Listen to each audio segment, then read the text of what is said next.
After studying this module, you shall be able to know firstly, the science of fingerprinting originated in India. Secondly, fingerprints are the most infallible means of identification. And finally, that the world's first fingerprint bureau was established in India. Introduction. Whether one believes in the theological origin of man or goes with the anthropological school of thought, there can be no doubt that each person is individualized by his or her fingerprints. Today, fingerprint individuality is accepted and taken for granted all over the world. But only when we go back into the history of this discipline do we realize that Indians knew about the relevance and significance of fingerprinting before any other civilization had an inkling of it. Since the dawn of recorded history till the present times, Indians have consistently studied and researched this branch of knowledge, traversing from initial speculation through interpretation to its development into the most perfect system of identification. Since ancient times, fingerprinting has remained intertwined with Indian culture. An Indian scripture, Samudra Shastra, compiled by a sage named Samudra Rishi in 3102 BC, tells us a great deal about fingerprinting. Modern fingerprint examiners broadly classify fingerprint patterns in three broad types: arches, loops, and whorls. It has also been noted that statistically 5% of fingerprints have arch pattern, 60% are loops, and 35% are whorls. Samudra Shastra too identifies three types of fingerprints. It says that two are of common types: Shankha, corresponding to loops, and Chakra, corresponding to whorls, while the third type, Seep, corresponding to arches, are rare. It is not surprising that the fingerprint examiners of modern era and Samudra Rishi of ancient era reached the same conclusion. The astonishing fact is that what the experts inferred merely 100 years ago, the holy man could ratiocinate more than 5,000 years ago. There is no written record on description of fingerprints prior to Samudra Shastra. The modern science of fingerprinting asserts that parallel ridges on fingertips are interrupted by seven common types of irregularities known as fingerprint characters or minutiae. A. Ridge termination, when the ridge flow abruptly ends. B. Bifurcation, when the ridge splits into two making a Y. C. Lake, when there is an enclosed area in between the ridge. D. Island, when there is a small dot or circle within the overall pattern. E. Short independent ridge, when there is a relatively small ridge within the overall pattern. F. Hook or spur, when a small curved ridge is attached to a regular ridge. G. Crossover, when two parallel ridges are joined by a small ridge. Apuranjava, Puranjava, Padam, and arcs are concurrent to bifurcation, lake, hook, and island respectively of modern fingerprinting discipline. Nirpaks and Kundla are close to island, while Kamal is close to lake. Toran appears similar to crossover. The fact that the portrayal of fingerprint characters in Samudra Shastra is far less tangible than what it is now, reflects the limitations of technology when the scripture was written. It is relatively easy to discern the outer pattern of a fingerprint with naked eye. But for locating the minutiae, one has to use a magnifying glass. The first lens was invented around 1 AD. How could Samudra Rishi and his disciples decipher the rich characters, some with perfection and others with blemish, without the aid of a magnifier is still a mystery. Nevertheless, it is obvious that the author of Samudra Shastra would not have studied such minor details directly from the fingers. This means that he must have developed a method to record the finger impressions on a suitable surface. This also means that he would have designed a version of modern day stamp pad. It need to be emphasized that Samudra Shastra contemplates the designs on fingers and hands from an astrological point of view. The scripture does not highlight the use of fingerprints for solving crime cases. Perhaps there was no crime in India during those good old days. Medieval era. However, in the medieval era, Indian became cognizant of the fact that the handprint of each person is unique. Several edicts and documents of this period bear the handprint of the author instead of or in addition to his seal signatures. For example, the hand impression of Mughal Emperor Shah Jahan.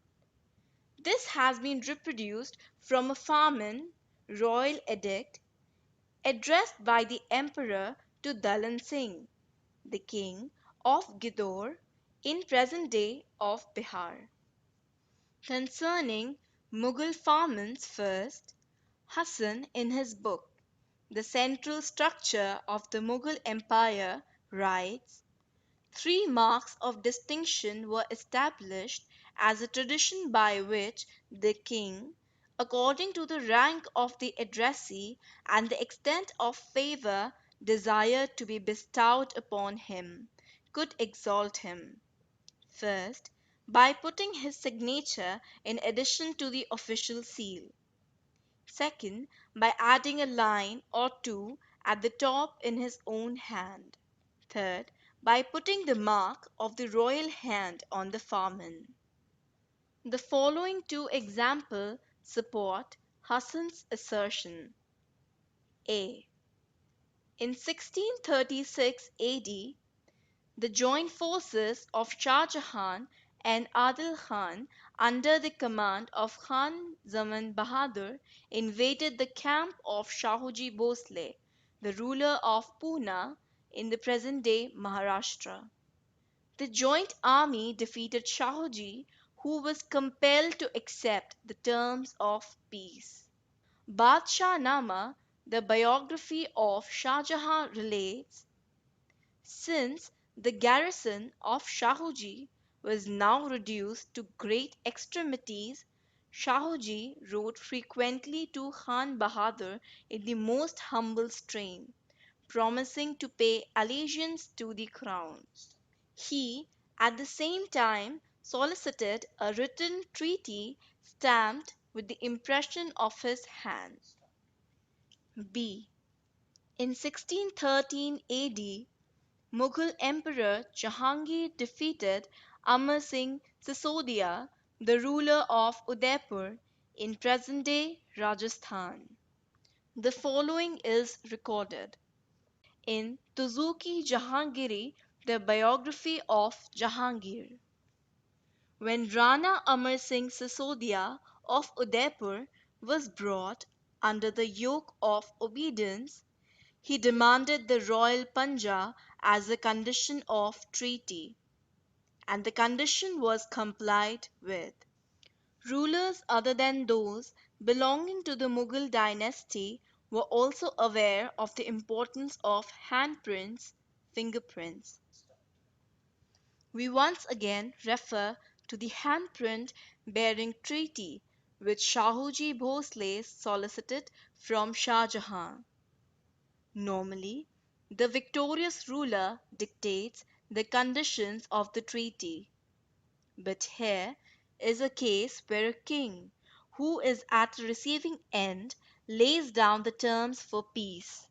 By asking for a hand printed document, Bosle was trying to ensure that the covenant be respected by the descendants of the warring factions, clearly implying that the handprint was intended to be used as a mode of identification. Moreover, regarding Mughal farmers, first, Hassan in his book The Central Structure of the Mughal Empire writes, the procedure in drafting the farmans was very elaborate, having regard to the conditions of the age in which the Mughals ruled. Every necessary precaution was taken to safeguard against frauds in this connection. The fact that handprint was duly safeguarded clearly indicates its utility as a means of identification. Modern era 1897, the world's first fingerprint bureau was set up in Calcutta, now Kolkata. Christened Bengal Fingerprint Bureau, it was housed in Writers' Building. At that time, a very large section of Indian population was illiterate. Instead of appending their signatures on official documents, most persons used to impress their handprints. With passage of time, handprint gave way to impressions of index and ring fingers. About 2 years before the inauguration of the Bengal Fingerprint Bureau, the Deed Registration Office proposed a landmark amendment regarding fingerprint signatures. Khan Bahadur Dilawar Hossain Ahmed, Inspector General of Registration, in a note number 4655 dated October 12, 1895, addressed to the Chief Secretary, Government of Bengal, stated, originally the impression of the registrant's first, index, and third ring fingers were taken, but the thumb mark alone is most suitable for ready identification because a. its impression is much larger than that of the fingers and the pattern can be read easily without magnifying power, and b. the question would never arise as to which digit was actually used in making the impression if the thumb was used.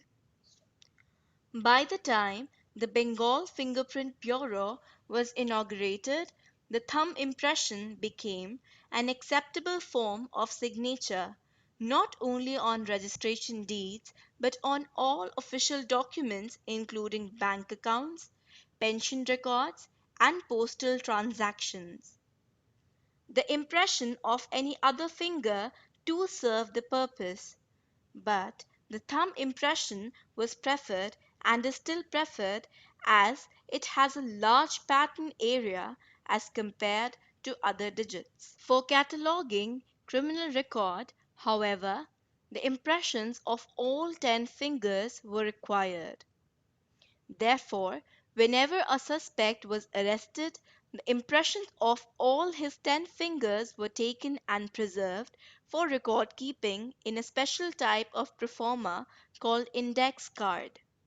It was at Bengal Fingerprint Bureau that the formula for classifying all 10 fingerprints of a person for record keeping was worked out. More than 100 years later, this method is still being followed in all civilized nations of the world. Later, a single fingerprint classification system as well as a telegraphic code for transmitting fingerprints only one impression at a time from one crime record office to another was also developed at the Bengal Fingerprint Bureau. The techniques for detecting fingerprints at crime scenes, the procedure for recording the fingerprints of arrested suspects, and the scheme for comparing the detected and recorded fingerprints too were standardized here. Fingerprints now superseded all previous methods of establishing identities of criminals. With passage of time, these also evolved as a means to prevent crime. Still later, fingerprints began to be used for personal identification for humanitarian reasons, such as in cases of amnesia, missing persons, or unknown deceased. In addition, they proved invaluable in identifying victims of arson, floods, and air crashes. Automated fingerprint identification systems. In the late 1970s and early 1980s, law enforcement agencies across the nation began adopting automated fingerprint identification systems AFIS to improve their efficiency and reduce the amount of time it took to identify or not exclude a given individual from a fingerprint or to conduct a background investigation. AFIS introduced an enormous improvement in the way local, state, and federal law enforcement agencies managed fingerprints and identified people. Before the use of AFIS, the fingerprint identification process involved numerous clerks and fingerprint examiners sifting through thousands of tediously classified and catalogued paper fingerprint cards, while dealing with delays and challenges caused by the realities of exchanging information with other agencies by mail, fax, or other means. With AFIS, fingerprint examiners use computer workstation to mark the features of a scanned fingerprint image, example, ridge endings, bifurcations, encode the resulting data in a machine readable format, and then search for similar fingerprints in an associate database of known fingerprints and records. AFIS searches are fast and they often allow examiners to search across a larger pool of candidates. Although challenging cases can be time consuming depending on the size of the database being searched and the system's workload, AFIS often can return results to the examiner within minutes. Automated fingerprint identification is the process of automatically matching one or many unknown fingerprints against a database of known and unknown prints. Automated fingerprint identification systems are primarily used by law enforcement agencies for criminal identification initiatives, the most important of which include identifying a person suspected of committing a crime or linking a suspect to other unsolved crimes. Automated fingerprint verification is a closely related technique used in applications such as attendance and access control system. On a technical level, verification systems verify a claimed identity. A user might claim to be John by presenting his PIN or ID card, and verify his identity using his fingerprint, whereas identification systems determine identity based solely on fingerprints. With greater frequency in recent years, automated fingerprint identification systems have been used in large scale civil identification projects. The chief purpose of a civil fingerprint identification system is to prevent multiple enrollments in an electoral, welfare, driver licensing, or similar system. Another benefit of a civil fingerprint identification system is its use in background checks for job applicants for highly sensitive posts and educational personnel who have close contact with children. We now come to summary. India was the first country to realize that each person can be individualized by means of fingerprints. It is therefore not surprising that the oldest official documents bearing fingerprints and handprints are found in India. It was here that the world's first fingerprint bureau was established. It was here that the formula for classifying fingerprints was invented. And it's a matter of pride for every Indian that more than 100 years later, the classification system is still being used all over the world. It was here that the telegraphic code for and single digit classification of fingerprints were first developed and put into practice. This is not the conclusion of this particular model. We have to go further, and in future models we will tell you that it were the Indians who devised a fingerprint classification system. This system is named as the Henry's method of fingerprint classification. The purpose of this system is that if a person commits a crime at one place and then goes to another city to commit crime, his fingerprints can still be matched because they can be catalogued in a particular mathematical manner. This manner in which the fingerprints can be classified, as I said, is named as Henry's method of fingerprint classification. Henry, or to be more precise, Sir Edward Richard Henry, was Inspector General of Police in Bengal. He had two subordinates, Azizul Haq and Hemchandra Bose. Both of them were sub-inspectors. It is alleged, and the archive research also proves so, that the fingerprint classification system was actually devised by Haq and Bose. But since they were junior officers and since we were under English rule at that time, Henry took away the sheen and took away also the credit for this invention. There is sufficient proof to demonstrate that Haq and Bose were the actual inventors. We will talk about this in details because it was Bose who also devised the telegraphic system of transmitting the fingerprints from one bureau to another. Please appreciate, in those times there were no email or fax facilities, and therefore the fingerprints had to be transmitted telegraphically. It was not humanly possible to send all 10 fingerprints of a person. So Bose also devised a system of classification based on a single fingerprint impression. These things were unknown to Henry, and when the system was taken to him, he shrewdly gave his name.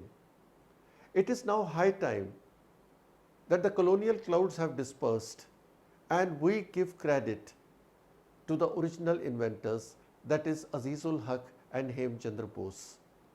We are trying to propagate that the fingerprint classification system should be renamed. Rather than being called Henry's system of fingerprint classification, it should now be named as Henry, Haq and Bose system of fingerprint classification.